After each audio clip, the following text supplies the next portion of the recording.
the weather. That's why it isn't raining. I couldn't control the temperature, but I did control the precipitation. At this time, I'd like to ask Ed Huenick to come up and lead us in the Pledge of Allegiance.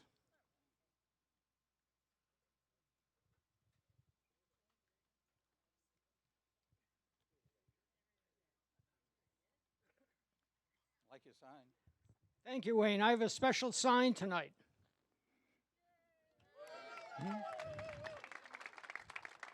What do you think of that ticket?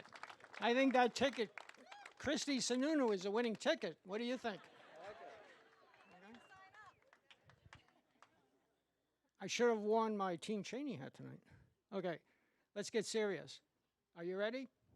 I pledge allegiance to the flag of the United States of America and to the republic for which it stands, one nation, under God, indivisible, with liberty and justice for all. Thanks, Ed. You want your sign? Next, I have the pleasure of making an introduction. Before I do that, I just want to reflect on the fact that 8 years ago, I was very proud to support Governor Christie for president. I think many of us agree, and I know I am convinced this country and this world would be an awful lot better off today if he had won 8 years ago. That's why he's got to win this time. But 8 years ago, I also was very proud to support this other gentleman, and I can tell you for certain our state is infinitely better off today than it was 8 years ago, thanks to him. Ladies and gentlemen, Governor Chris Sununu. All right, you guys excited? This is going to be a good night. We're going to have a lot of fun. It's been great. I'm going to take a couple seconds. I'm going to do this. Wayne, the cameras are over here. You got to, speaking 101, as a good politician, you always look right into that camera, give a good smile. But I've seen Governor Christie do these roundtables before, and they literally are a roundtable. So I'm not used to this, so I'm going to be spinning in circles for a few seconds as I introduce him. Look, we have an amazing opportunity, an amazing obligation here in New Hampshire. We have all this economic opportunity. The state is doing well. We're crushing it. We really are. Compared to the rest of the country, there's 49 other states that would love to be in our position, none of which is, of course, the Governor Christie's former state, New Jersey. And you might know that because everyone in New Jersey and New York seem to be wanting to move up here lately. And that's fine. They can come. Let's just remind them why they came, what Live Free or Die is all about. They can keep their politics back in Jersey, but they can come here and we can teach them and open their eyes to what it is to live free or die. Because it is not just 4 words on a license plate, as we say all the time, right? It is truly the foundation of how we live here. It is about limited government and local control, not just big government control, but local control where the individual, where you, the voter, the taxpayer in your town, have the most say how your taxes are going to be spent, what potholes are going to be filled, and most importantly, what's going to go on in your schools. And that's what happens right here in Salem and Derry. It's not just Concord, and it sure as hell ain't Washington, D.C. You guys are the ones that have the say, and we're the example of that. Fiscal responsibility. I'm talking to Washington now. There's 2 words called fiscal responsibility. I don't know if anybody in Washington, D.C. understands those words lately. And I've been pretty blunt about it. I think Republicans themselves have fallen down on the concept of being fiscally responsible in Washington. The idea that they keep borrowing and borrowing and borrowing money, and somebody has to pay.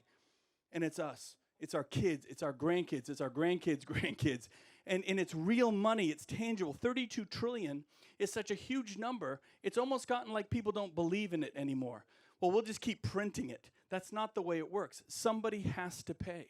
Now, we have this amazing opportunity in this country to actually start getting stuff done and moving stuff forward. And New Hampshire is the first filter, right? That's that responsibility that we talk about all the time. The rest of the country is watching Iowa a little bit. And New Hampshire, right? We're partners with Iowa. As long as they keep it a caucus, we're good. They're good. We're keeping everything good. I talked to Kim, Governor Reynolds, the other day. Don't worry, Chris, it's a caucus. I said, okay, Kim, ours will be a primary, and we're going to go first. Regardless of what Joe Biden says, we're damn well going to go first. And it's not because we want to. It's not because it's a nice tradition. Frankly, it's because we do it better than anybody else. We have some of the highest voter turnout in the country. We have the smartest voters, the most educated voters that ask the toughest questions of the candidates. And we make the demand that they don't just sit on a platform and do a rally. come in on the airplane, do a rally, and get out of here without really engaging with the voters. We do exactly what Governor Christie's doing today, standing right here amongst everybody, taking any question unfiltered any time of the day, talking to people one-on-one. And we want to buy off on folks by looking them in the eye first, right? We want to know who you are as a person. We'll get to the policy. It's important. But we got to buy off on you as a person first. And that's why the rest of the country really understands and respects and knows why we go first. But that's our obligation. Are we going to be the state that says the Republican Party is going forward, or are we going to keep living in the past? I mean, we know what happens when you live in the past. You go backwards, you get stuck, the car's stalled. But we live in the United States of America. We're about innovation. We're about the new idea. We're about the next big thing, not yesterday's news. And that's what the rest of the country is looking for, right? Look at the polls for the presidential race here in New Hampshire, and look how hugely they differ from the rest of the country, because this is where the conversation is happening. This is where the candidates are engaging. And I say it all the time. If you're a Republican in Nebraska, nothing against Nebraska, but your entire experience with the presidential race is only what you see on national news. And I get it. You shouldn't be surprised that Trump is winning. He's the former incumbent president, and his name is said about 157 times by every one of the major networks every night. Maybe the other candidates get 1 or 2 mentions. So it shouldn't surprise everyone, but not here. In New Hampshire, everyone's got to earn it, right? And they got to earn it with us. It ain't about how much money you pay. It ain't about how much money you throw to the campaign. It's about how hard they come here and earn it themselves, person to person. I'm obviously very partial to folks that have governor in front of their name. Governors get stuff done, right? They do. We have a lot of great candidates out there, and I'll be on the road with all of them. I was on the road with Governor Burgum and a bunch of others that are coming into the state, but obviously I'm very partial to governors, and to be very honest, Wayne brought up the fact that I think we are in significantly better shape today than we were back in 2016, right? And we have this great administration. We've been able to do everything to put in the right judges and the right commissioners and, again, kind of get that fiscal responsibility in order, these giant surpluses, while at the same time we're cutting taxes and we're getting rid of regulation, and we're the only state in New England that's actually growing in population. But let me be very honest about why that is. I'm not governor if it's not for this guy. Chris was running the RGA in 2016, and Chris was one of the ones that stepped up and said, we need to put money in New Hampshire because that's a winnable race. Because New Hampshire is not a blue state like everybody thinks. Remember we had those 20 years where everyone thought we were a blue state, right? And we turned it all around in 2016. We did a great job locally, but nationally, the Republican Governors Association, which Chris was head of at the time, came in, and they put some money behind us. They let us control our messaging. They didn't try to take our messaging away. They knew how important a New Hampshire-style candidate and a New Hampshire message was, and we won. And how much did I win by? 16,000 votes. That's nothing. I mean, really, can you imagine where we'd be if there was ever an election where we all learned here in New Hampshire, elections have consequences, right? Who did I run against? That wasn't Phil. Van Ostern, right? Colin, imagine Colin Van Ostern. Let's be, what did I have to do as a governor? And I'm not just sitting here patting myself on the back, but I just want to reemphasize, elections have consequences. We'd have an income tax, because I had to veto it twice when the Democrats put it. Would have license for illegal immigrants, right? Would have absolute open borders. Would have the federal government dictating how our elections are run. You'd have ballot harvesting legalized here. Not only Governor Van Ostern, you'd probably have Secretary of State Van Ostern by this time, because that's what they went for. They went for the gambit, and we had to hold that back, and we did. And when we showed that not only we could lead and win an election, but we could get results, then we took the House and Senate back in 2020, and we've been able to build on it from there. And what's the story? The story is, yeah, we're the envy of the Northeast right now. Pretty cool. Pretty cool. It's not about Chris Sununu. It's about building a great team. Governors know how to build great teams, because every day you got to get something done. Policy's easy. Policy's easy. Look, my 18-year-old, God bless him, he's got great policy ideas. That's not hard. Funding is easy. Well, apparently for Washington, if they want to fund something, they just borrow money from China and they fund it, right?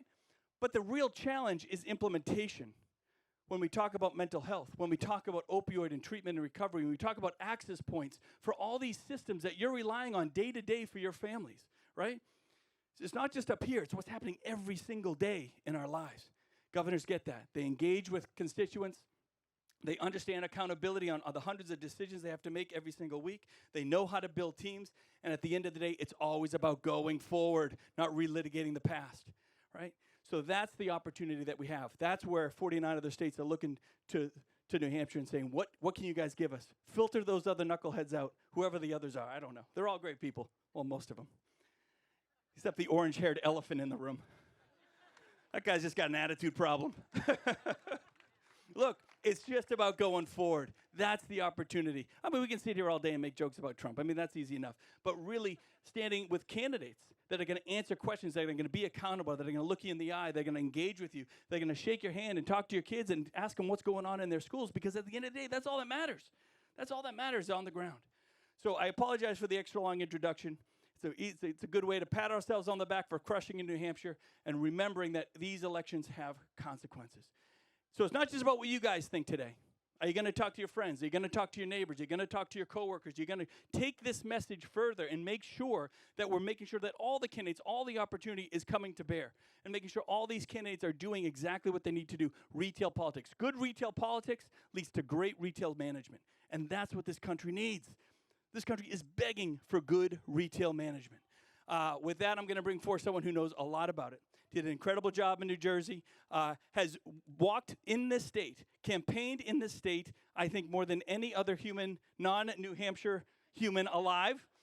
He was here over 100 days back in 16. He's crushing it here, putting all his time, putting all his efforts, because he knows the value of New Hampshire citizens, and he's really learning and knowing and now preaching what Live Free or Die is all about. Governor Christie. Thanks, buddy. Yeah, you bet. Thank Thank you. Thank you. Thank you, everybody. Thank you. Let me tell you, Chris is a great name for a great governor. I can just tell you that. Our parents knew at the moment we were born. They looked at me and Sununu as we came into the world and said, these guys are going to be great. Let's give them a name that makes it work. I will tell you, I was proud to come up here and campaign for him, because I knew that what he understood is that the only way that you fix problems is to listen to the people who have them and then work as hard as you can to get a result that will make their lives different. He is not only one of the most popular governors in America because of his sterling personality, but it is also because he has told the truth to the people of New Hampshire, and he's delivered on that truth for the people of this state. And so I am really proud that he was willing to come here tonight and give that introduction. I didn't think it was too long. I think you shortened it up for me tonight, and I appreciate that. And I will tell you this. These are the kind of people that we need in Washington, D.C. These are the kind of people, the folks who know how to deliver results, the folks who will block out the noise and put the job first in delivering for all of you. And so I don't know what's going to be next for his career. We haven't talked about that yet. But what I will tell you is I hope that public service remains a part of his career, because what he's done here in New Hampshire, he should be able to help us do for the rest of the country. So thank you, Governor.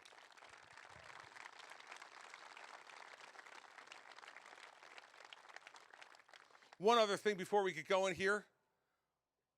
Let me introduce the person who has put up with me for 37 years of marriage and 2 years of dating before that.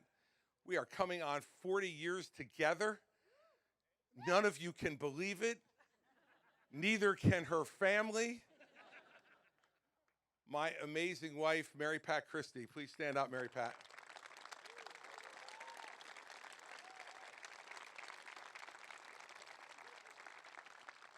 Mary Pat, while I was standing over there, I met a college classmate of your oldest brother, John, who is here tonight. He's going to come over and see you. Now, you would say, okay, well, that's easy. Mary Pat has 6 older brothers, 2 older sisters, and a younger sister. She's number 9 of 10. Just imagine marrying into that family, everybody. They tell you, the presidency is nothing. It is absolutely nothing compared to getting accepted by the 6 older brothers and her father, and I made it. So I'm ready to work on all of you, too. If I got past them, I think I can get past you. I've had a great couple of days here in New Hampshire. This is the end of my second day.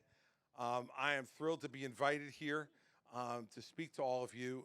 And let me tell you why we decided to do this. Because a number of you in this audience were with us 8 years ago. And if you had asked me a year ago if I would be back here again, I would have told you no. But as I watched what was happening as this race was getting started, and as the field was coming together, it was really clear to me that no one in this race was willing to tell you the truth. Everybody was afraid to talk about what is so obvious to me and to so many of you about what needs to happen for our country to get bigger and better and stronger. And that was no one in the field wanted to talk to you about Donald Trump. No one wanted to talk to you about what he failed to do as president. No one wanted to talk to you about what he's done to this country since he lost the election in 2020. No one wanted to talk to you about how he has led our party to loss after loss after loss. But most importantly, no one wanted to talk to you about this one simple idea, that if you get privileged enough to be made president of the United States, your job every day is to put the country before yourself. Every day.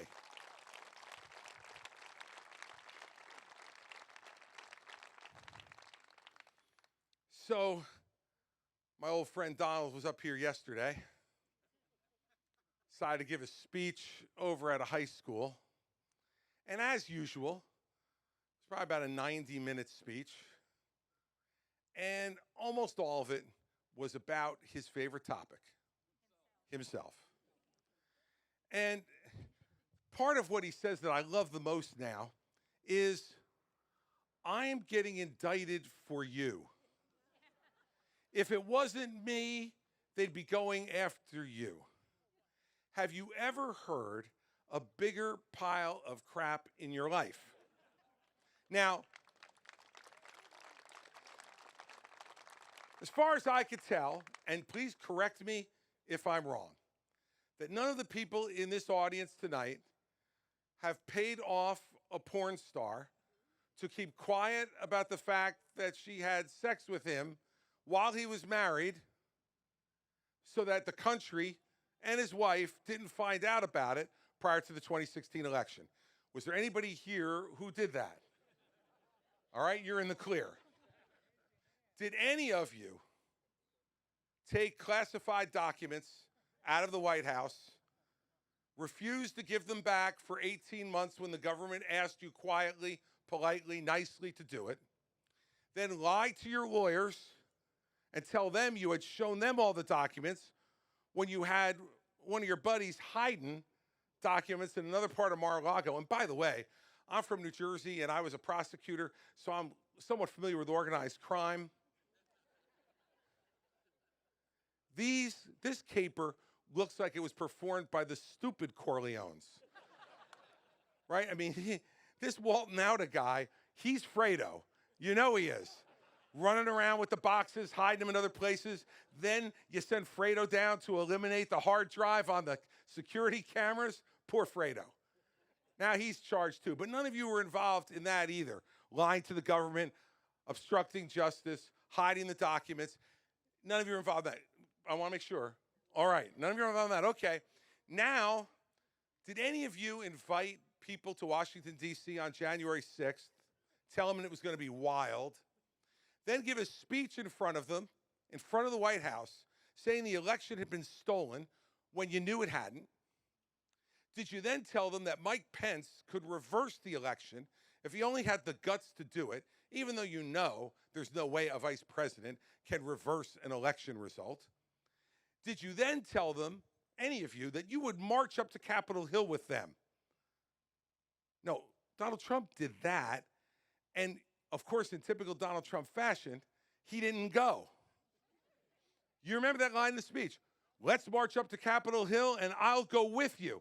Let me tell you something. I've known him for 22 years. If there's a risk that he will break a fingernail, he's not taking that risk. Gets his manicures done perfectly and doesn't want to break one of those nails. So he went back to the safety of the White House and then sat in the dining room outside the Oval Office and watched people destroy the United States Capitol. And he sat there and did nothing. And when Kevin McCarthy called him and begged him to get on TV and ask the people to leave, he said, you know what, Kevin? They're just more upset about the stolen election than you are. I don't think any of you participated in that. Now, look, the courts will decide whether he's criminally liable, criminally responsible for that. But he's morally responsible. He is morally responsible for what happened on January 6th. And my question for you is, how long are we going to continue to pretend that this is normal? How long are we going to continue to make excuses for him? Excuses. Because that's what he wants you to do. Everything is an excuse. Poor him. He's being picked on. The poor New York City billionaire. Now, let's get to that for a second. He said when he was running for president, and I was there because I was running against him. He said on the stages here in New Hampshire, if you elect me, I will repeal and replace Obamacare. Remember? I remember. And he had a Republican Congress for 2 years, and he didn't do it. And you all know why he failed. Because he couldn't shut his mouth and stop picking on John McCain. Over and over and over and over, saying he wasn't a war hero. Donald Trump couldn't spend 7 minutes in the Hanoi Hilton. Yet he picked on John McCain. And then, at the end, whose vote did he need to repeal Obamacare? He needed John McCain's vote. And you remember John McCain, and I had no doubt, I got to know John very well during his campaign. May he rest in peace. He was a wonderful patriot and public servant. He was. But all of you up in New Hampshire got to know him really well. You also know he had about as good a temper as anybody I have ever met in this business, and a long memory. And I was sitting with Mary Pat when we were watching that vote getting ready to happen. And I said to her, there is no chance McCain's voting yes. None. And she said, come on, he campaigned against Obama. He campaigned against Obamacare. I said, no way. He is not giving Trump a win on this after everything Trump's done to him. And John McCain came in and went like that. It's Donald Trump's ego, his narcissism, that cost us the repeal of Obamacare because he put himself before us. Then he said he's going to balance the budget in 4 years because he's a businessman, and he knew how to do that. Now, remember, he was a businessman in New Jersey for a long time. I was there. He went bankrupt 3 times with casinos. Now, think about that. Who the hell can't make money with a casino? He's the only man in modern memory that could screw it up so badly that he goes bankrupt 3 times. And that was when there was a monopoly. There were no casinos between Atlantic City, New Jersey, and Reno, Nevada. And he still couldn't make money. But he told us he was going to balance the budget, and we bought it. And what did he do? In 4 years, he added $6 trillion to the national debt. $6 trillion, more than any president in history, even the ones who had 8 years. He ran up more debt in 4 than they ran up in 8. He broke his promise to you there. Then he said, and this was the best promise, right? I'm a builder, and I am going to build a big, beautiful wall across the entire border of the United States and Mexico, and better yet, Mexico is going to pay for it. Well, let's give you an update. 52 miles of new wall were built in 4 years. 52 miles. Now look, he says, if you give me another chance, I'll finish it. If he does it at the same rate, he only needs 110 more years as president to finish the wall. And we haven't gotten our first peso yet. On the merits, everybody, before you go to any of the character issues, on the merits, he failed us. He didn't repeal Obamacare. He added to the deficit. He didn't reduce it. And he didn't build that wall. And we have those problems down at the border now because without that wall being built, Joe Biden can do whatever he wants to do, and he's doing it, and we're seeing the results of that. With that kind of record, how dare he come back and ask to be president again. Then you add to it the last promise. And you remember this one because he's still making it. He's going to drain the swamp. Here's what he did. He rearranged the swamp. He moved it around a little bit and created some room. And the room he created was for his family. His family on the grift, on your backs. None of us knew that if you donated to Donald Trump's campaign, that one of the things he would do with the money is pay his son's mistress $60,000 to speak 3 minutes at the January 6th rally. Kimberly Guilfoyle, 60 grand for 3 minutes from the donations of middle-class Americans who thought they were donating to help get him reelected president. He paid her with that money. $108,000 to Melania's stylist. And he lists that in the report as political strategy consulting. And the worst one, to his daughter Ivanka and her husband Jared, who I have a bit of experience with, that family. He sent him to the Middle East. Why would you send Jared Kushner to the Middle East when you have Rex Tillerson and Mike Pompeo as Secretaries of State? Two incredibly accomplished men. You send him. Why? We found out the answer 6 months after he left office. $2 billion from the Saudis to Jared Kushner and Ivanka Trump.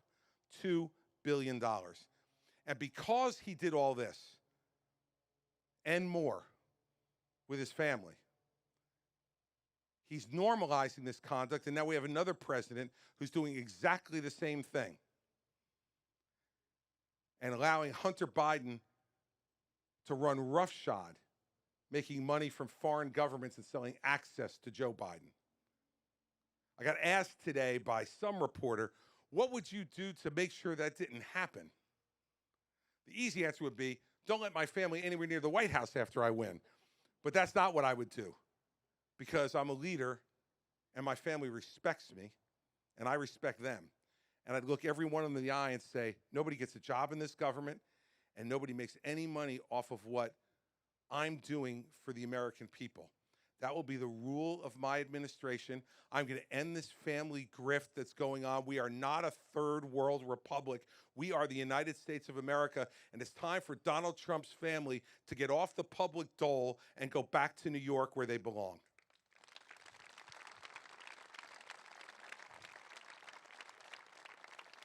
See, because Governor Sununu is right. We've had no time. See, Sununu was leaving, and he said, I heard me say I was right. He was right, and he started walking back. I love that about you. Governor Sununu was right, because they talk all the time about all this stuff on TV. We have no time to talk about the real problems in this country. No time to talk about the fact that a third of our kids don't read at grade level. We need to put parents back in charge of their kids' education so they can decide where they go. Stop having the teachers union decide how education is going to work, and let's have parents put that money in their hands and have them decide where to send their kids to school. We've had no time to talk about the crime that is riddling every city in this country. I will tell you this. I was a prosecutor for 7 years before I became governor. I ran the 5th largest office in the entire country. And we knew how to deal with crime in New Jersey because we had plenty of it. And we're proud of it, by the way. We have some of the stupidest criminals in America. We do. Made them easy to catch, made me look really good. But what we're going to do is make sure that we have an attorney general who keeps his or her eye on the ball. And ball number one to hit is to clean up the crime in all of our major cities. People who are committing violent crime belong in jail, and if the local prosecutors aren't willing to do it, the feds under me will come in and do it. We need great cities, because if we don't have great cities, we can't have a great country, and I don't want to see what's going on in our cities happen anymore in this country, and we need to talk about that and fix it in the next 4 years.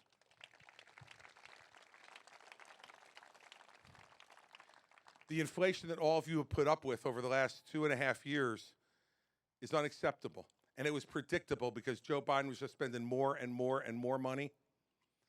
And he drove that inflation way up. And now everything you pay for is 17% higher than it was when Joe Biden became president. And there's no easy way to fix that, everybody.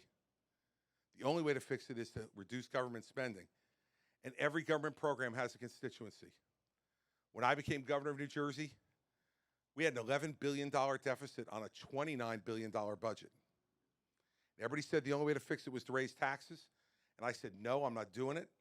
And we sat down and we eliminated 836 individual programs, line by line, to bring the budget into balance. And we kept it in balance for the next 7 years after that because we only increased spending 2% a year every year for 8 years that I was governor. And we need to bring that type of discipline back, and it's not going to be popular at times. There's going to be some programs we're going to get rid of that some people like. But I'd rather have you be able to afford to put food on your table, to pay for the roof over your head, to help your children with their education, than to have that money be wasted and spent in Washington, D.C. And you need somebody who's done it before and who knows how to do it and who is unafraid to do it. I've done it in New Jersey, and I'm unafraid to do it again in Washington, D.C., and that is what we'll do.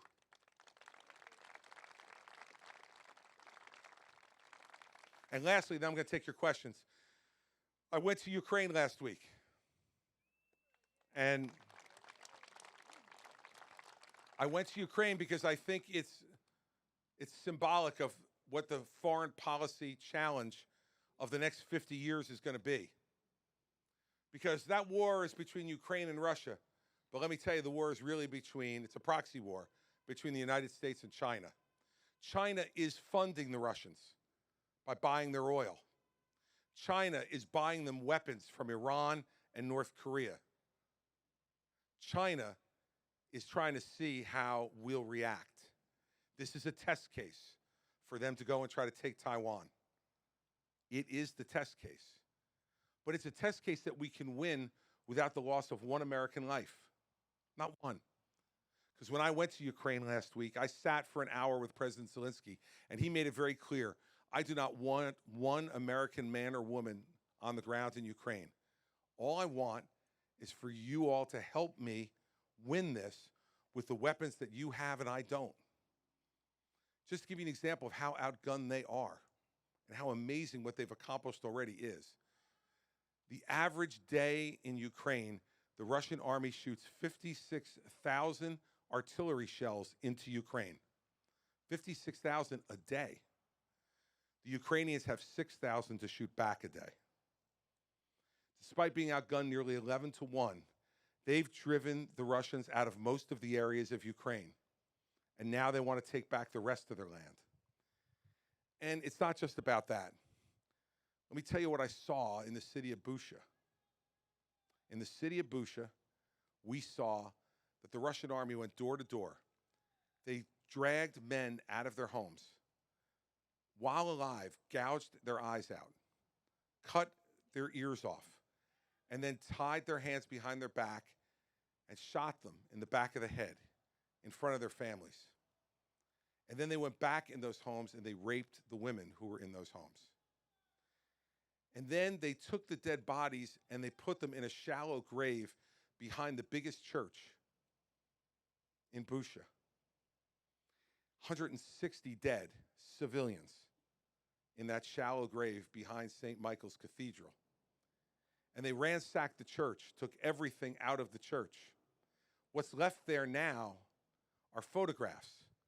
They put the photographs of the atrocities the Ukrainians did, pictures taken by Reuters to show what happened. And the worst picture I saw was of a 10-year-old girl who was shot dead on the street of Busha by a Russian soldier. She was laying on the ground, and in her hand still was a leash that was attached to her dog, who was also killed.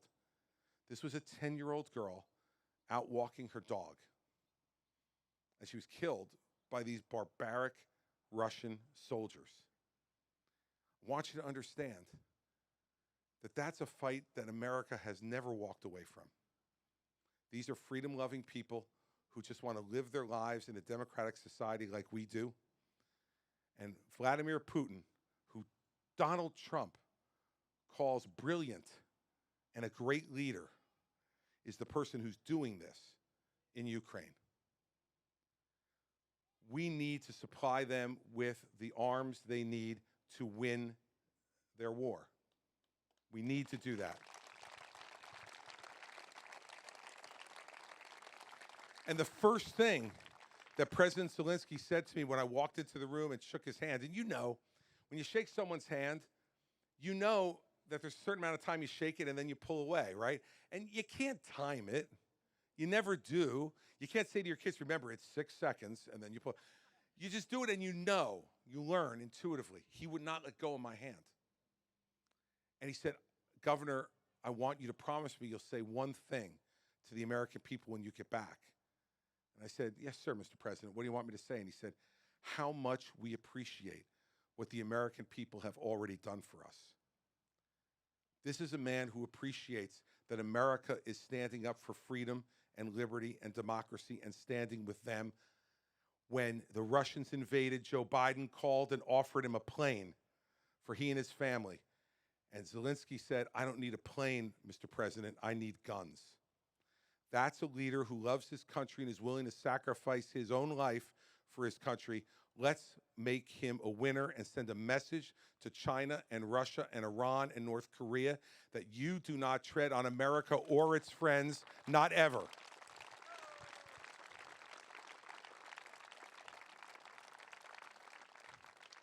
And I have a message for Donald Trump and Ron DeSantis.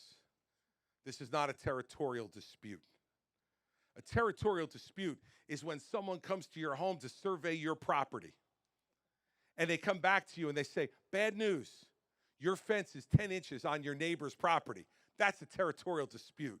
Rolling tanks and guns and missiles into somebody's country and killing innocent civilians is not a territorial dispute. It's an authoritarian act of barbarism that America has never stood for, and I hope in my life will never stand for. Never. All right, so it is time for the fun part of this show, which is for you to ask me questions and for me to try to give you answers. Now, there is an absolutely wild young man who is here tonight who shows up at every town hall for every one of these candidates, although you weren't there last night. And I said, I'm so glad you didn't come last night to Colby Sawyer College. It shows me your mother still has an ounce of sanity left. You haven't driven her so completely nuts that you made her drive you all the way up there. You're not getting the first question, but you will get one, okay? Here are the only rules that go here. You raise your hand, I call on you. You ask me whatever question you want. Someone will bring you a microphone so the cameras can hear you and everybody else can hear you. And we'll see how well we can do in making sure that we bring some New Jersey directness to your questions tonight. So who wants to start? Yes, sir, right there. And here comes your microphone. Two quick things. I just want to tell you, Governor, I had the honor of being in Ukraine myself in April, and in the town of Bucha, and at the mass grave. And you are absolutely right. The idea that any American politician can say anything good about Vladimir Putin and not stand with free people trying to defend their lives is sickening to me. Second point, Mr. Trump yesterday made some insults about you, his way, your weight, etc. I'm sure you're a tough guy, you can take it. But next time you come back, maybe Mary Pat says it. I can't take a criticism seriously from a guy who spends more time every morning on his hair and makeup than Nancy Pelosi. I thank you for the first part about Ukraine, because you're right. And unless you're there, it's hard to completely understand it. And I'm glad that you could verify what I saw with my own eyes last Friday. And as to the second part, let me just say this. He's a big talker. when we're a few miles away from each other. He's got a lot to say when he's got a phone in his hand, posting something on social media. We're going to know what he's really made of if we see whether he shows up 2 weeks from tonight or not on that stage. Because I'll tell you one thing for sure. I will be there, and I am waiting for him. And then we'll answer him.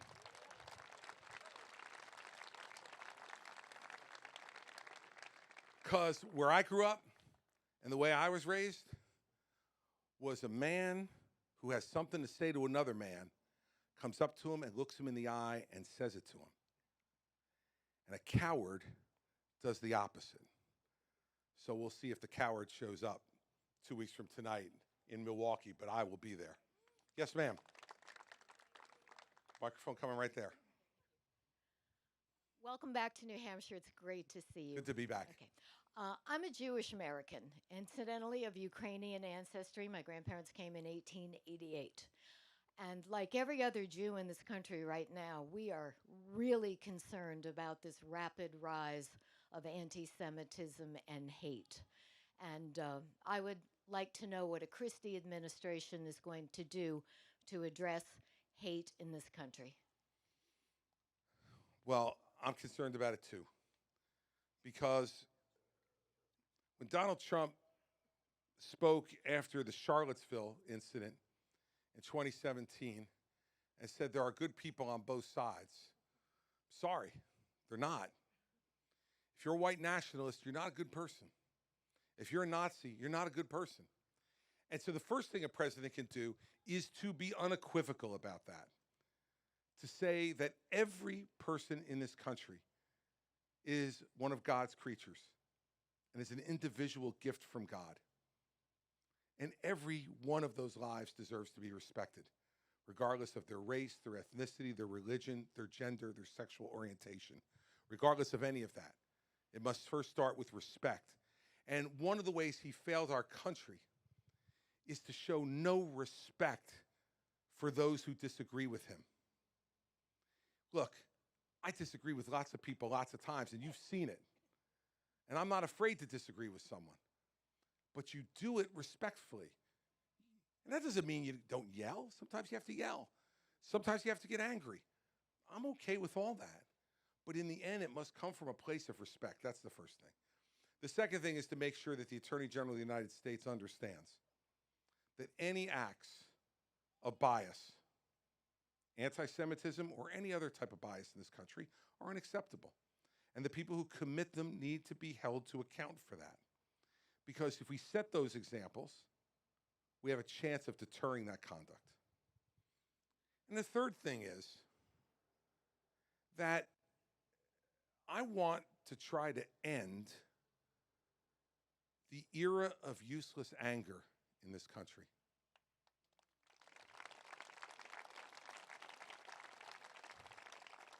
There are politicians in this race who are using anger to only advance their own prospects.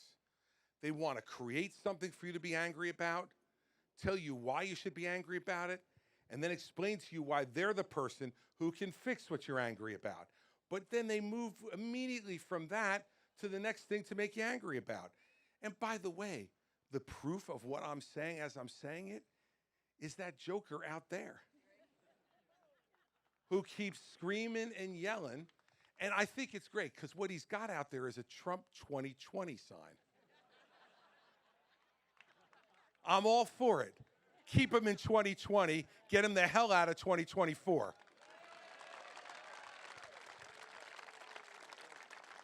Oh, no, in the back. Hold on 1 sec. They'll get you the microphone. He's coming right around. Look at. What a great job. I read your book and I loved it. And apparently 50 million people in America still believe Trump won the last election. Now, some of these people are conspiracy theorists and are not going to change their mind. But a lot of them are not. They just haven't looked at the numbers. They don't know the nuances of the election, demographics, state by state, voting patterns. Can you get on, when you get Trump on stage, can you show his ignorance of the actual numbers and where they came from? Remember, I'm only going to have about 10 or 11 minutes, Right. probably. So you're giving me the challenge of showing Donald Trump's ignorance with only 11 minutes. I'm good, but I'm not that good. But look, here's the bottom line on the election. I have no problem with the fact that Donald Trump wanted to contest the election. That is his right as a candidate to do. And he filed 61 lawsuits across the country and went 0 for 61. I mean, just by accident, you should be able to win one if you file 61. 0 for 61. And you saw the numbers in the book I went through in some great specificity in the book about Pennsylvania, Michigan, the places where he said the election was stolen, where it is so clear that it wasn't, that it's just laughable. Let me tell you what he said to me one time, and to Mary Pat. He said to us, you know, and this, he was talking about having an argument with your spouse. That was the context of it. And he said to Mary Pat, remember something, Mary Pat, if you're arguing with Chris. If you say something enough times, whether it's true or not, it becomes true. She looked at him and she said, I wish I would have known that. I would have won a lot more arguments over the last 35 years. He believes that. And unfortunately, a lot of Americans believed it, because that's why I broke from him on election night 2020 permanently and forever. Because when the man who's president of the United States stands behind the seal of the presidency in the East Room of the White House and tells the American people the election was stolen, they believe he knows something. They believe, well, he's president of the United States. He must know something we don't know. So I'll give him the benefit of the doubt, but we shouldn't have. And I knew that night that he didn't know anything. And I knew, because I had prepared him for those debates, that he was scared in September and October that he was going to lose. He knows he lost. Now, I understand that if I lost to Joe Biden, who's never beat anybody outside the state of Delaware in his entire life, I'd be pretty depressed too. But that's the way this business works. The only way we're going to fix this is, I'm not going to have enough time to go through all the statistics with people, but we have to just continue to tell the truth. The truth is not negotiable, and the truth matters. It matters. And so, as Governor Sununu said, when people talk about the polls right now and all the rest of it, let me tell you a few things. This is not going to happen like this. This guy's been at the front of the American consciousness for 8 years. The media is obsessed with him. They can't talk about anything else. And so for us to break through, it's going to take patience and persistence. But let me tell you something. I got a lot of persistence, and I'm working on the patience part. All right? And we're going to do it. Right back there. Yes, ma'am. Here comes Tom with the microphone for you. Thank you. Rose Daly, Epping, New Hampshire. I'm going to describe a young couple, 26, 27, married, took out loans to put themselves through college, knew that they had to pay those loans back. Nothing's free. They are planning to relocate from New Hampshire. No reflection on Governor Sununu, but on the weather, which apparently he couldn't fix. Both were in public service. The young man was a corrections officer during the pandemic. The young woman had a biochem degree and recently finished her second degree as a nurse and is now an RN. She's trying to obtain employment, which she actually did secure today. It's going to become obvious who these people are to me. And while she was looking for a nursing job, I said to her, why don't you check out a school, be a school nurse? And she looked at me and said, Mom, I can't imagine the thought of triaging children who have been shot. And that's a reality. That's what our young people face. That's what parents face when they send their children off to school. How can we stop this? How can we stop this madness? Well, it is an extraordinarily good question with not a lot of great answers. So first off, I'm not going to stand up here and tell you, oh, just elect me and I'll solve that problem for you. because we've had too much of that in this country. Look, we have two things at real tension with each other.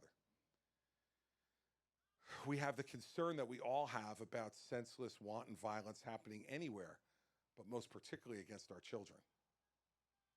We also have a Second Amendment in this country which needs to be respected, like all the other amendments are respected, because when we start to dispose of one of them, then we're going to start to dispose of all of them.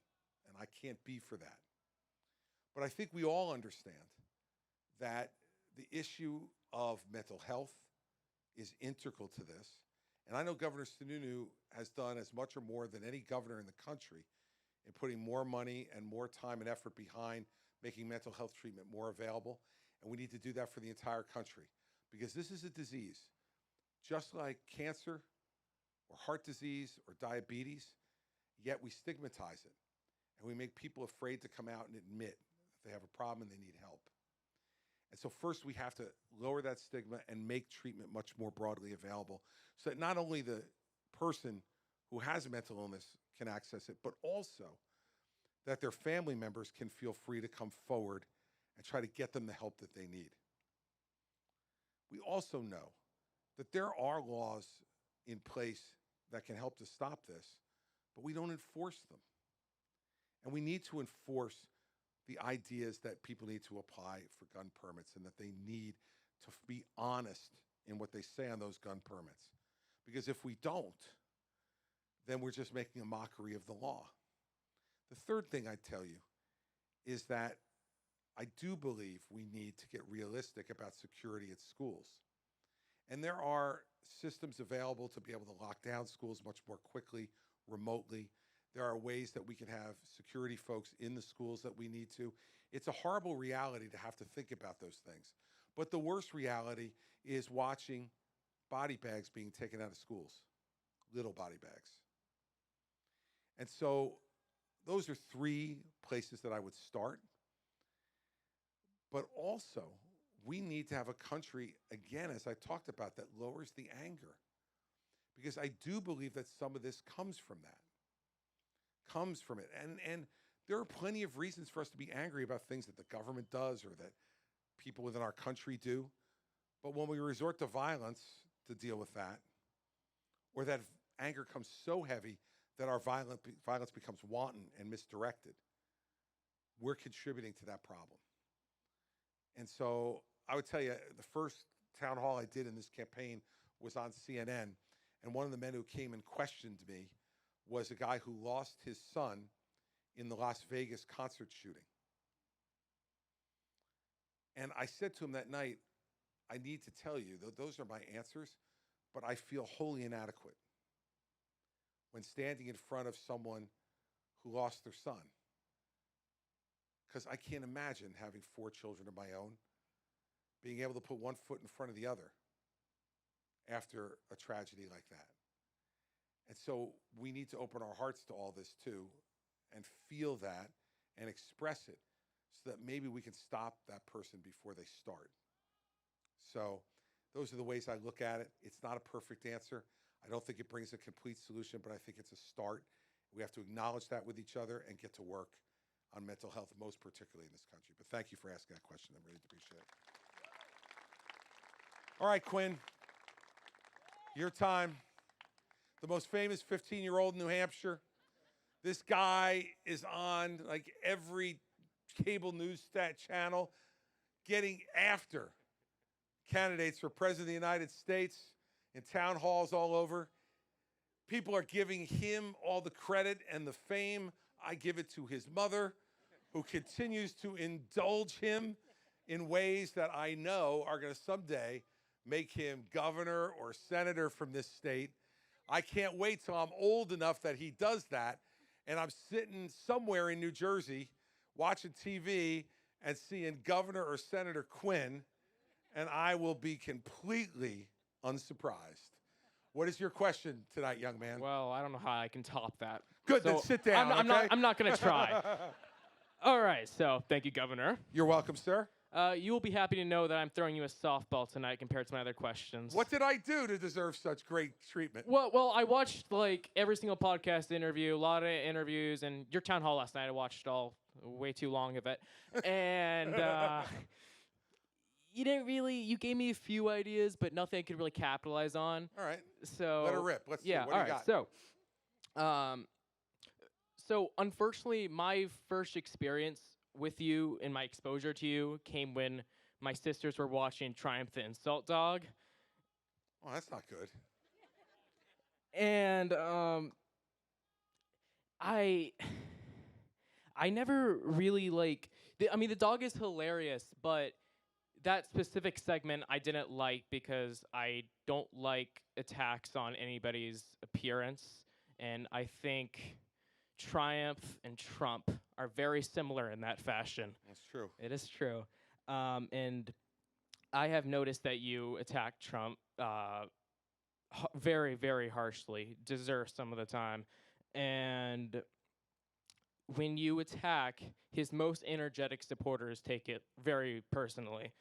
And are you worried that this back and forth banter could hurt the country, considering that we know riling up the Trump mob can be literally deadly? And I'm even getting considered walking through the parking lots at this event, Pence and you particularly. And I mean, to peel away these Trump voter, don't tell me there's not a Trump voter. He's already responding to my answer before I give it. Get to the question, dude. Let's well, go. Okay, well, I was thinking about what we were going to say, and you were saying... Come on, I know. Okay. But let's go. All right, so I know these people. They would go to hell and back with them. I know a lot of them. I'm good friends with some of them. And could you consider taking a page from a book that you might not be naturally inclined to do so? When they go low, you go high. Thank you.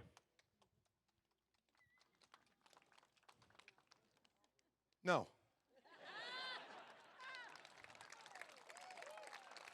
And let me tell you why.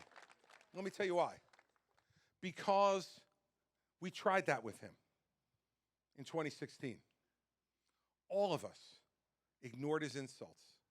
Me, Jeb, Marco, John Kasich, Ted, Carly, Ben Carson. We all ignored his insults in 2016, and we said, we're not going to respond to that. We're going to go high and talk about other things and just let him do what he's going to do, because no one will believe him. No one's going to believe he'll actually build a wall and Mexico's going to pay for it. No one's going to believe him that he's actually going to balance the budget in 4 years. No one's going to believe it. Guess what? Lots of people did. You have to fight him on the truth. When he lies, we need to fight him, because to ignore him is to assent to his lies. And I'm not doing that. I'm not going to do it anymore, Quinn. And here's the thing. I can't worry about them either. I can't worry about what's dangerous. It's dangerous to run for president. It is. And you got to buy that when you decide to do it. And if I'm angering some people, that's the way it goes. That's part of the business. If your principles aren't worth fighting for, then don't fight for them. Stay on the bench. But if you're going to get off the bench, I got off the bench halfway 8 years ago. And I didn't do everything that in my mind and my heart I wanted to do, because I was making a political calculation when you were just suggesting, well, if these people are so entrenched with him and they're going to go to hell and back with him, and you maybe need them to vote for you at some point, maybe you should just back off a little bit. Let me tell you, I tried it. It doesn't work. And when he says the stuff he said about me yesterday, don't let it bother you for a minute. I don't care. It's not this has been going on my entire political career. When I ran for governor against John Corson in 2009, he ran a TV commercial that said, Christie is throwing his weight around. Very subtle, right? And what I said at the time, Wolf Blitzer had me on CNN, and he said to me, what do you think of the commercial? And I said, Wolf, it's really moved me. I'd like to make a confession to everyone that's watching. I'm somewhat overweight. Newsflash to New Jersey and America, right? Quinn, who cares? Here's what you should care about. I've never pretended to be anything than what I am. I've never pretended to be anything than what I am. And if you're looking for the perfect candidate, you're not going to find him or her. They don't exist. And I'm going to be who I am. I'm going to tell you what I think. And that's either going to get your vote. Well, not you, because you can't vote. But that's either going to get all the rest of these people's votes, or it's not. But I am not going to trade away the truth. Not because they yell in the parking lot, not because he's a child who isn't worthy of being in grades 4 below yours with some of the comments he's made. And so I let that piece of it roll off my back, but not the stuff that affects our country, man. The stuff that affects our country, I'm not going to let him get away with it anymore. Not going to do it. Yes, ma'am, in the back. That's you. They'll come at you. Tom, I'm trying to pick from opposite sides so I just watch you run each way. I was at your town hall 8.5 years ago, the last town hall before the New Hampshire primary. And within the next 48 hours, you lost the primary and you endorsed Donald Trump. I did. It felt like a betrayal to those of us who believed you then. Yep. You went on to work with him for the next 4 years. I did. Why should we vote for you now? It's a good question. You know, when the New Hampshire primary was over and I dropped out, and then the South Carolina primary was over and he won again, I became completely convinced, and I turned out to be right, that he was going to be the nominee. And the one thing that I was completely committed to was I didn't want Hillary Clinton to be president of the United States. I didn't want it. And so, as a result, I said this to David Cameron about 8 years ago, the former Prime Minister of Great Britain. I was over on a visit to him, and he asked me while I was governor, explain your system of electing a president. I don't get it. We have a campaign for 48 days here in Great Britain. It starts, it ends, it's over. What is going on with you people? And I said to him, look, this is what you need to understand about American presidential politics. You don't always get to vote for who you want to vote for. You get to vote for who's left. Who was left in 2016 was Donald Trump and Hillary Clinton. And so my view was, because I had known him at that time for 14 years, that I probably had a chance to have more influence over him than anybody else, to try to make him a better candidate and make him a better president. And so that's what I tried to do. Turns out I was wrong. I can't put it to you any other way than that. I was wrong. I was wrong because I thought that I could make him better, but I couldn't. And I didn't want Hillary Clinton to be president. I'm not regretful of that. I think she would have been a horrible president. And I think she would have done horrible things to the country.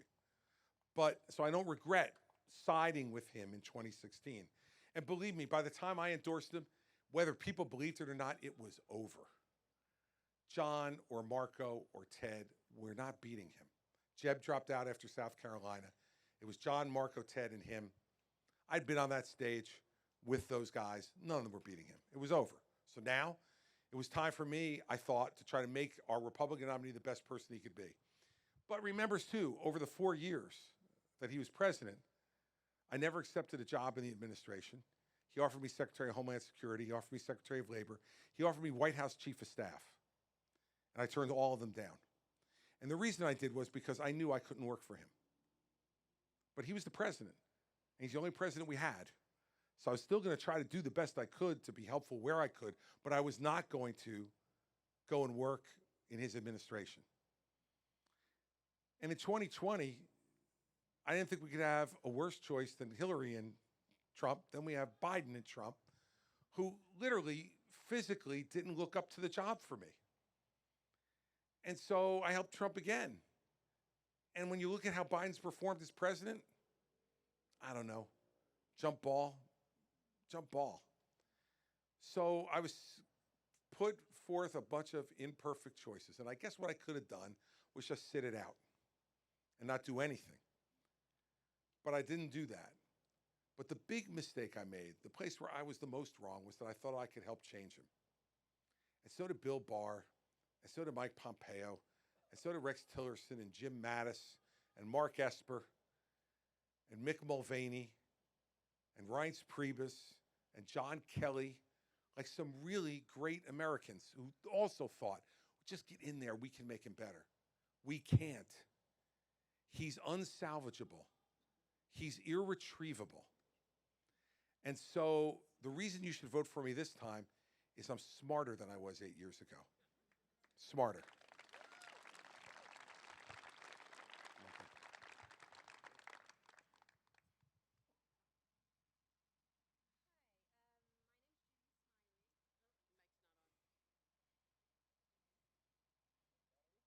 We got it, guys? Try it again. No? Here.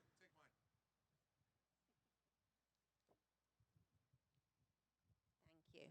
Thank you. My name is Julie Smiley. I am from Amherst, New Hampshire, and I'm also the state manager for Save the Children's Action Network. So I'm here today to ask you a question about food insecurity in America. With millions of children in the US still going hungry, how will you make nutritious food more accessible for children and families in the US?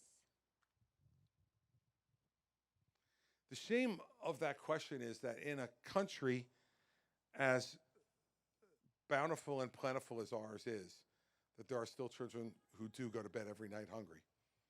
And with the programs that we have that our government, both at the federal and state level, run, like the food stamp program and others, that we still have that problem. I think the only way we're going to do it is to take part of it out of the government's hands. The government has shown itself unable to solve this problem. And take some of the money that we're spending with the government and give it to the nonprofit groups who do this so much better. I watched, in my own state, the Community Food Bank of New Jersey, which does an extraordinary job of privately raising funds. They get some government money, but not much. Most of it's all philanthropic donations. And they make sure that food gets out, and all different kinds of food get out to the people in our state who need it the most.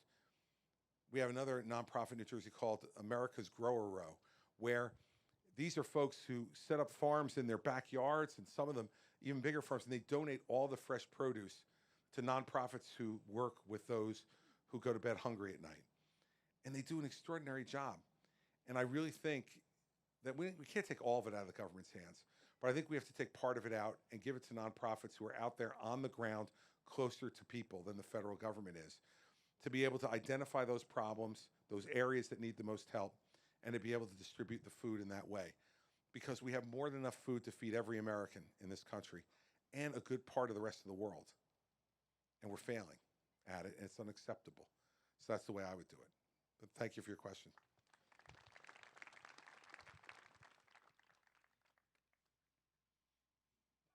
Thank you. Governor, thank you so much. Thank you. I'm a proud Republican. I believe in, generally speaking, the Republican platform. And frankly, in my opinion, most of the candidates, not surprisingly, unsurprisingly, stay within the goalposts of what that platform is. Policy will come and go. It's very hard to differentiate one candidate from the other on policy.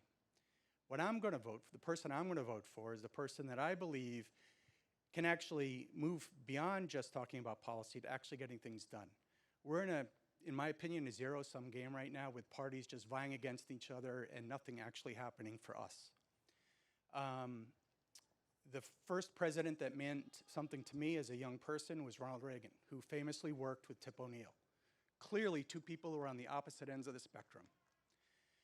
Can you give me an example, since you have had the experience of sitting in an executive office, of when you had to work with someone that you were probably not on the same page with, but were able to get something done for the people of New Jersey? Every day. I had a Democratic legislature for 8 years, every day of my 8 years. I'll give you the first story on this. I get elected governor. There's going to be a new Senate president, Democrat, and they had a 24-16 advantage in the Senate, so one close. His name is Steve Sweeney. And Steve was the president of the Iron Workers Union in New Jersey, so another shy and retiring guy like me. And midway through my transition, the minute you get elected, you get state troopers that take you around. And that morning I said to the state troopers, it wasn't on my schedule, I said, take me down to the Senate President's office. The Senate President's office is about 2.5 hours from my home in New Jersey. And they said, well, it's not on the schedule, sir. We haven't advanced it. And I said, I can pretty much guarantee you no one's looking to kill me down there, so let's just go ahead and roll the dice and take a chance. So we went down to Steve's office unannounced. I walked in the front door of his office, and his assistant nearly fell over. And she said, Governor-elect, do you have an appointment? And I said, no, I was in the neighborhood. I just decided to stop by. And she said, well, the Senate President's not expecting you. And I said, I know, but do you think he might have a couple minutes for me? She said, well, let me see. And so she went back, and out came Steve, really embarrassed because he had just gotten back from the gym. He wasn't expecting anybody. He was in a T-shirt and sweatpants and sneakers. He said, Governor-elect, like, what are you doing here? And I said, I was in the neighborhood. I thought I'd stop by. He goes, your neighborhood's 2.5 hours away. What are you doing here? I said, I want to talk to you. Let's go in your conference room. Went in the conference room. I said, look, Steve, I said, we can yell and scream at each other and one-up each other in the media for the next 8 years. And he said, 4 years. I said, 8 years. And I said, or we could put touchdowns in the end zone. I want to know what you're willing to do, because I want to put touchdowns in the end zone. And the promise I will make to you is if you shake my hand today and say that's what you want to do, then I will never lie to you, and I will never break my word to you. Whether a deal I make turns out to be to my advantage or my disadvantage, I will hold to my word. And he sat there, he looked out the window for a second, he looked back at me, and he stood up and he put his hand out. He said, let's put touchdowns in the end zone. And for the next 8 years, we didn't always get along. Believe me, there was one time on the front page of the Sunday paper, the headline was, Sweeney, I want to punch Christie in the head. So it wasn't always, flowers and wine and candy. But we got a lot done. For instance, we reformed the public pension system together, saved $120 billion for New Jersey taxpayers when the public sector unions were protesting against both of us. We did that. We fired the entire Camden City Police Department because it was the most dangerous city in America and they weren't doing their jobs. And we won in court, and we started a whole new police department, a county department with a metro division, went from 300 cops to 400 for the same price, and 10 years later, crime and murder in particular in Camden is down 75%. We merged our college universities into our medical schools. We upped the number of grants that those schools got from 55th in the country to 20th. And it's now one of the top 20 medical schools in the country at Rutgers University. All those things were wildly opposed at the time and were bipartisan accomplishments. The bottom line is that it's harder to hate up close. And that's what I determined by making that first meeting. And the governor or the president has to make that move. I used to say in Trenton, the three most important numbers were 41, 21, and 1. 41 to get something passed in the lower house, 21 in the Senate, and 1 to get the governor's signature. I loved being 1. But when you are 1, you have to take the responsibility for bringing people together. You can't count on members of the legislature, as good intentioned as they may be, to do that on their own. You're the person who was elected statewide. You're the person who has the responsibility to put your political capital on the line to do it. I spent more time with people I couldn't stand than I can count. But that was my job, because they got elected too. And my first vote was for Ronald Reagan. I turned 18 in September of 1980, and I voted for him by absentee ballot in my dorm room at the University of Delaware. And it's the proudest vote I've ever made in my life. And remember, back in the late 70s, what we were like. Hostages in Iran, Soviets in Afghanistan, inflation, unemployment, Olympic boycotts, and the President of the United States blamed us. And what we did at a time that's very like what we're going through today, we turned to a Republican governor in a blue state who was forced to understand and learn how to craft compromise. Ronald Reagan didn't learn how to do that with Tip O'Neill. He learned how to do that with Jesse Unruh in California. And he brought those skills to Tip O'Neill, and they did it together. And if you elect me President of the United States, I will do exactly the same thing that Ronald Reagan did. Use the bully pulpit to persuade and then sit down and don't let the perfect get in the way of the good, and start making progress for this country again. I'm tired of arguments and anger that lead to nothing but more arguments and anger. I want those arguments to lead to accomplishments for the American people. That's what I did as the governor of New Jersey, and that is what I will do as president of the United States if you give me the chance. All right, I got 2 more questions that I can do. Let's go to the gentleman here in the green shirt. Thank you, Governor Christie, for your courage and leadership. I guess this question is really about getting off the bench. I'm from Massachusetts, so forgive me for that. But I'm a supporter of yours, a contributor of money, and I have a strong core of friends, individuals, 20 friends or so. They're very disappointed in Biden. They can't stand Trump, but I'm having trouble getting them off the bench. Maybe because Massachusetts is not as relevant as New Hampshire. So what is your view looking at the country and good people who can really make a difference who aren't there yet? What more can we do? And what's your insight to when things are really going to break open for these individuals to really step forward? The only thing it takes for the bad people to win is for the good people to stay silent. That's it. And I have to tell you, if they're not moved by what's happened already, I'm a little worried about them. And look, it's my obligation to motivate them. Leaders shouldn't follow polls, they should change them. And that's what I'm in the process of doing. And it's not going to happen overnight. But if they really are disappointed in Joe Biden, as I think they should be, and if they are completely disillusioned with Donald Trump, which I think they should be, well, then what the hell are they going to do? Sit home and do nothing and moan and complain? Well, then I don't have time for that. I'm going to keep talking to them, though, and I'm going to keep pushing them. And what everybody here can do, in New Hampshire, you see, you are the blessed people. Take it from a guy from Massachusetts and a guy from New Jersey. You are the blessed people because you have an opportunity to actually change things. And let me predict for you what can happen here. I will never be ahead in one poll in New Hampshire in this race. Now remember, I started at 0. I'm now at 11. I'm tied for second place with Governor DeSantis. And so we've made some progress. We made some progress in 2 months. In 2 months. But it's not enough. When your friends ask you, well, why the hell should I support Christie? He can't win. You tell him he won't be ahead in one poll until election night in New Hampshire. Not one. But remember, in that last poll, Donald Trump's at 34%. That means 66% of New Hampshire Republicans today, before the campaign has even really started, don't want Donald Trump. When I get going, you think that's going to get better or get worse for Donald Trump? I guarantee it's going to get worse. And it's not just me doing it.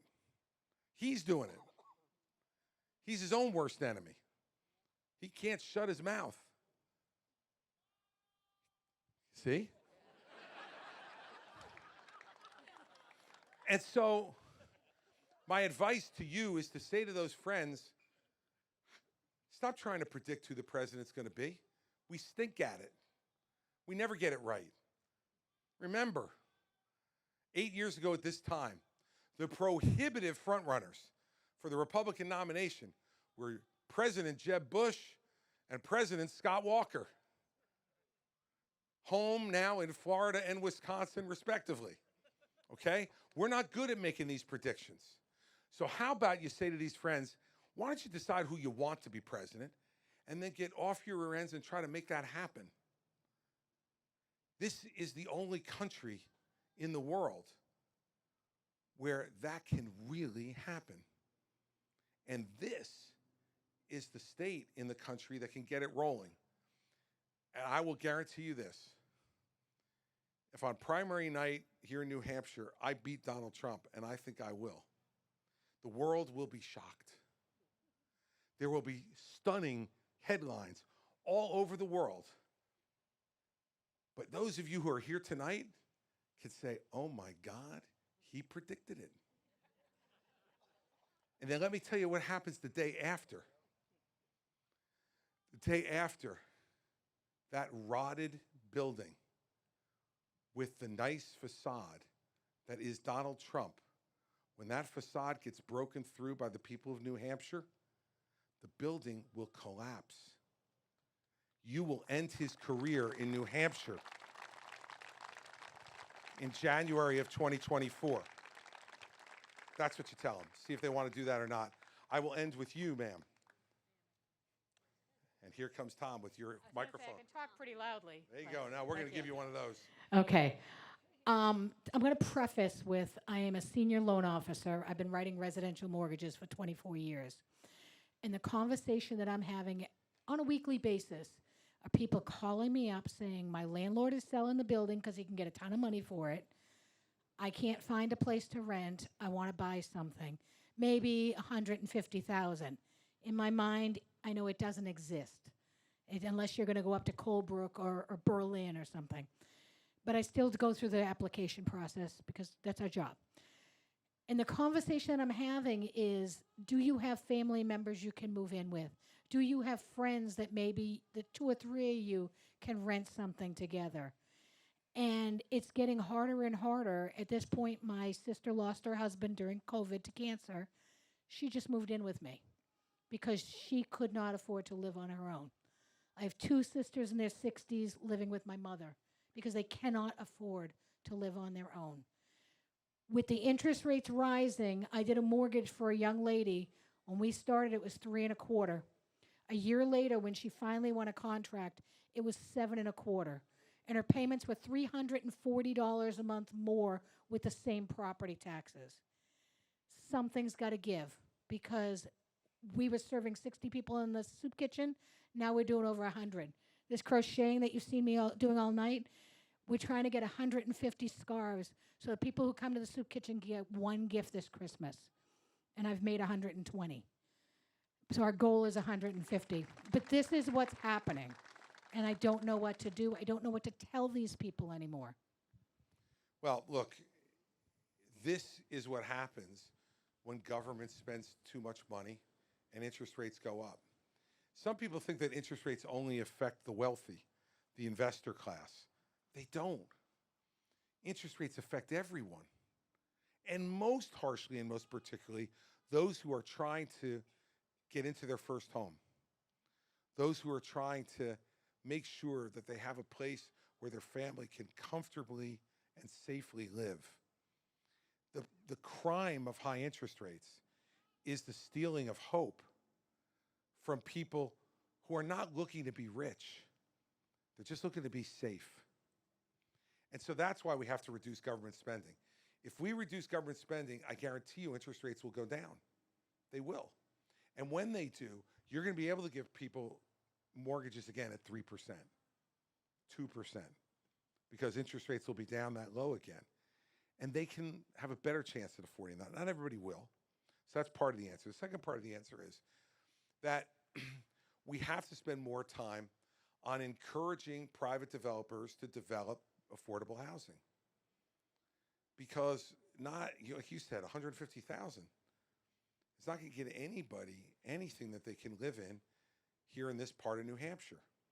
And so we need to make sure that we have a little bit more of that available in addition to making it more affordable to borrow the money that needs to be borrowed to be able to get yourselves someplace that you can live, that your family can feel safe, secure, and comfortable. The crime of interest rates is to have people now paying 7.5% interest because that's what the market requires. They can't get there.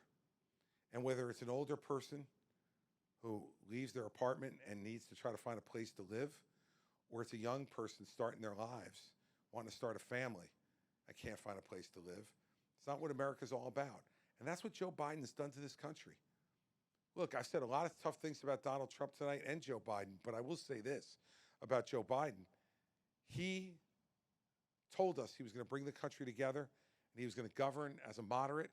And instead, what he did was run to the left and go as far left as he could.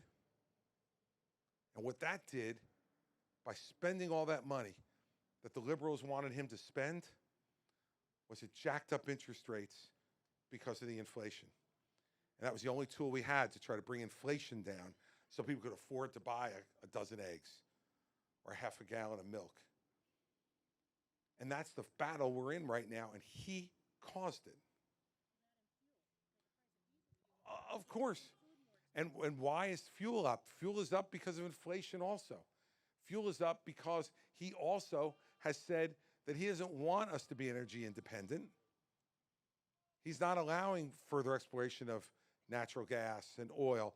We're buying it. If you can imagine this, Joe Biden would rather buy this from the Venezuelans and the Saudis than from North Dakota.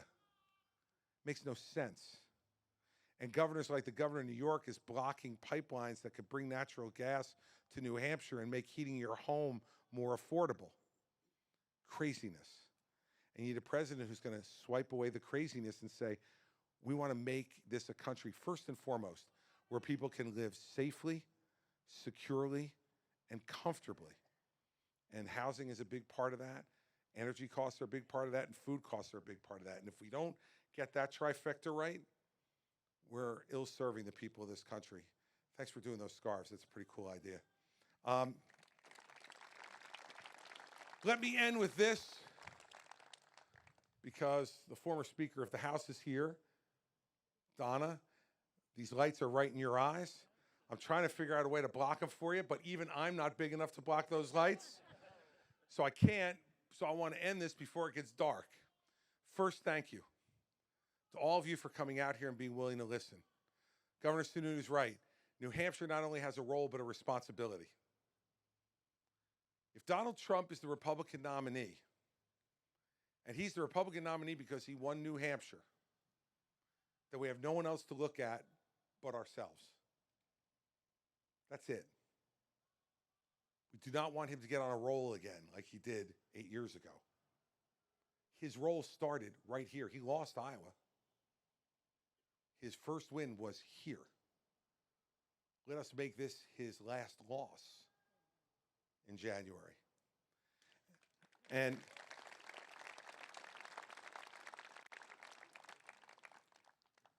I want to be president because this country needs to do the big things again. We are fighting over things that are so small, so small. And by small, I don't mean unimportant.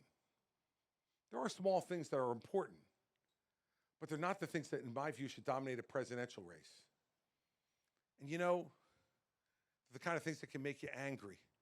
But when we have a candidate who thinks that Mickey Mouse is a greater threat than Vladimir Putin, that's a problem. That's a problem.